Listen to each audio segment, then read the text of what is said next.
Bismillahirrahmanirrahim. Assalamualaikum warahmatullahi wabarakatuh.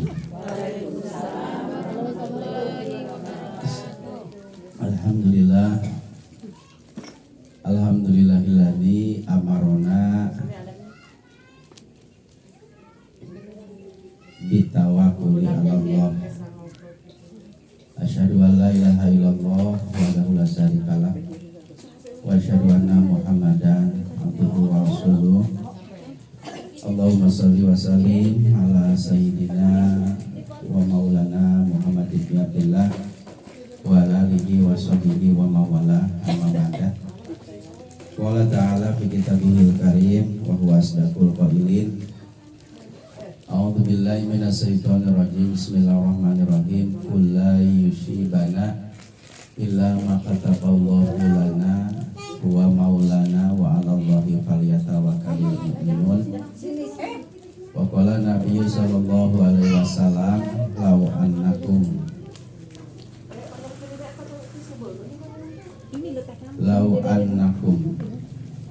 tawakkala 'ala Allah haqqa tawakkulih la razakum kama yarzuqut tayr tagodu himason wa taruhu bitonan. Alayya sadaqallahul adzim wa sadaqur rasulul karim wa nahnu ala dzalika minasyahidin wa syakirin walhamdulillahi rabbil alamin. Ibu-ibu jamaah hadirin rahimakumullah, segala puji milik Allah, sholawat salamnya semoga selalu tercurah limpahkan keharibaan baginda alam habibana wa nabiyana kanjeng Nabi besar Nabi Muhammad sallallahu alaihi wasallam. Para ibu-ibu sekalian, sering kita mendengar kata-kata tawakal. Sering mendengarnya Bu ya. Tawakal. Apa sih tawakal itu? Ibu, tawakal itu apa? Tawakal itu berserah diri setelah melewati beberapa ikhtiar. Itu tawakal. Beda antara berusaha dengan ikhtiar. Kalau ikhtiar adalah usaha kita yang kita lakukan sesuai dengan syariat agama. Tapi kalau berusaha, dia berusaha tetapi tidak memakai jalur agama. Yang penting keinginannya tercapai. Kemudian apakah tawakal ini diperintahkan oleh Allah Subhanahu wa taala? Tentunya ini diperintahkan Ibu sekalian. Terkait dalam menghadapi kehidupan di dunia ini, tentunya ini bermacam ragam ujian, cobaan yang menimpa diri kita semua. Karena hidup ini laksana roda pedati yang mana naik turun silih berganti.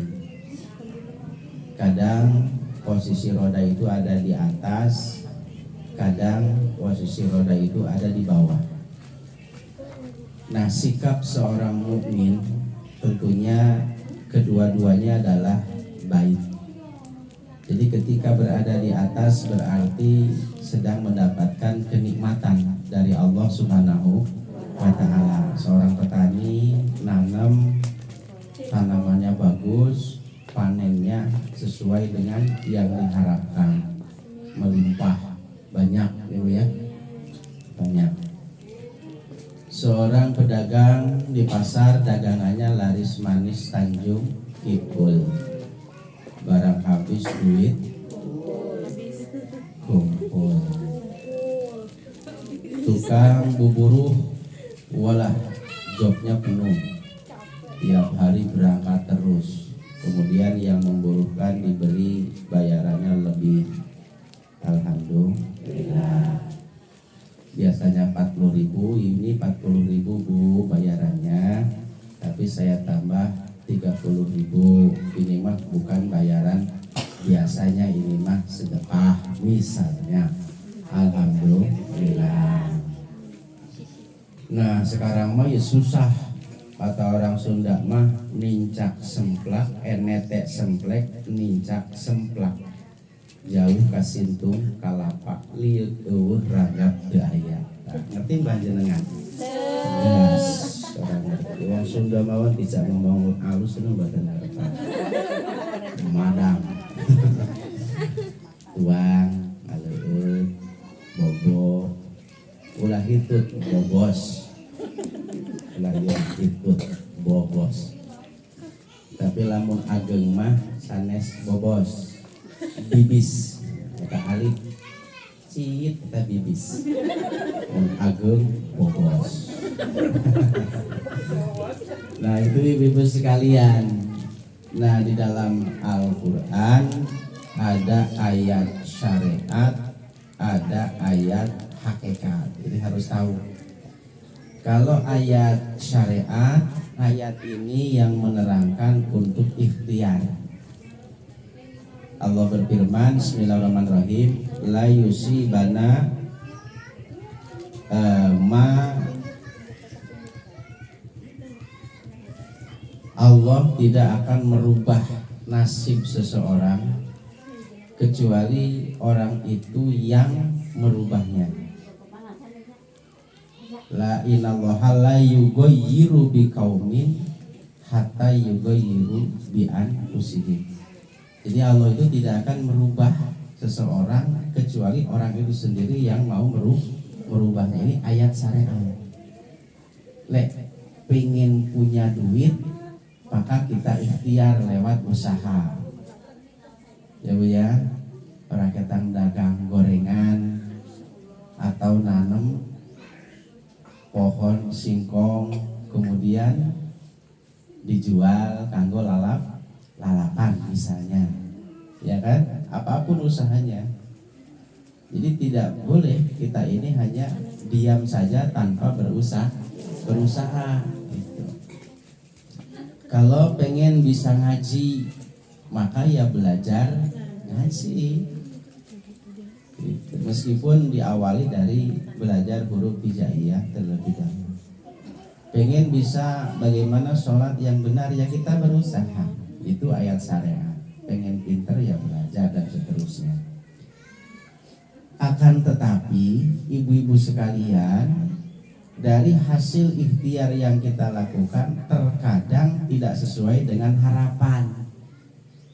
Melak pare berem geus erek bekah kaserang ku hama. Udah mau keluar padinya terserang oleh hama. Atau besoknya panen, bisa terjadi malam harinya hujan sehingga terendam. Dan terendamnya berminggu-minggu, kan tidak bisa diambil. Atau yang lebih tragis lagi, sudah dirontok, cuman lupa tidak diangkat ke darat. Hujan semalaman, kintir kabawa cai hilang, ada saja. Atau ibu-ibu habis panen, uangnya ngumpul, panennya banyak, malah jatuh sakit, sehingga ketika diobati di setempat tidak mampu, harus dibawa kemana? Ke metro. Nah ini bagaimana mensikapi hal seperti ini? Maka kita larikan ke hati. Allah berfirman dalam Al-Quran, Qul la yusibana, katakan olehmu wahai Muhammad, la yusibana, tidak ada sesuatu yang menimpa diri kita illa ma kataballah, kecuali semuanya sudah ditetapkan oleh Allah Subhanahu wa ta'ala. Sudah ditetapkan oleh Allah. Kemudian ketika menghadapi ketetapan yang tidak manis berupa ujian, maka huwa maulana, Allah lah zat yang mana Allah itu tempat kita meminta, dan Allah lah Tuhan kita, dan Allah lah yang mengurus diri kita. Wa 'alallahi falyatawakkalul mu'minun, dan kepada Allah lah kita bertawakal. Itu ibu-ibu sekalian. Tapi tawakalnya ini setelah melewati ikhtiar. Jadi ketika sudah ikhtiar, Orang tani nanam sudah beres semua, sudah disemprot, sudah walah. Nah setelah itu baru kita pasrahkan kepada Allah Subhanahu wa ta'ala. Terakhir Rasul bersabda dalam hadisnya, lau anakum tawakaltum alallahi haqqa tawakkuli. Barang siapa di antara kalian yang betul-betul tawakal kepada Allah dengan sebenarnya tawakal. Awas, bahasa tawakal kalau sakit cari obat. La razaqakum, maka Allah akan memberikan rezeki kepadamu kama yarzuqut thair, seperti Allah memberi rezekinya burung. Ibu tahu burung? Apa burung itu? Manuk, tapi burungnya yang punya sayap. Emang ada burung yang tidak punya sayap? Ada, burung cacat. Burung yang cacat, eta mah teu bogaeun jangjang sayap, teu bogaeun jangjang, eta mah ngaranna manuk naon? Manuk cacat. Ibu, yang namanya burung itu tagodu hisoman. Ketika pagi dia berangkat dalam keadaan lapar, taruhu bitonan. Tapi ketika setelah petang datang, burung itu kembali ke sarang dalam keadaan kenyang. Jangan nyanyi burung saja. Terus kumaha? Yang suka nyanyi, pergi ingat pulang, kan gitunya. Itu sejauhnya burung terbang, pasti dia akan pulang ke sarang. Yang paginya berangkatnya itu lapar, tapi ketika sore hari berangkat dalam keadaan kenyang. Apakah burung membawa karung untuk makanan hari esok? Tidak. Apakah karung bawa tas untuk hari esok? Tidak. Beda dengan ibu-ibu, kalau pengajian mesti bawa tas. Aku yang gumun, bu isini opo. Turahan jasa di lebone tas. Tapi semua itu untuk anak. Beda dengan bapak-bapak. Bapak-bapak udah nggak ingat anak dan anak istri makan didinya. Itulah kelebihan ibu-ibu. Mudah-mudahan kita semua termasuk golongan yang tawakal. Amin ya robbal alamin.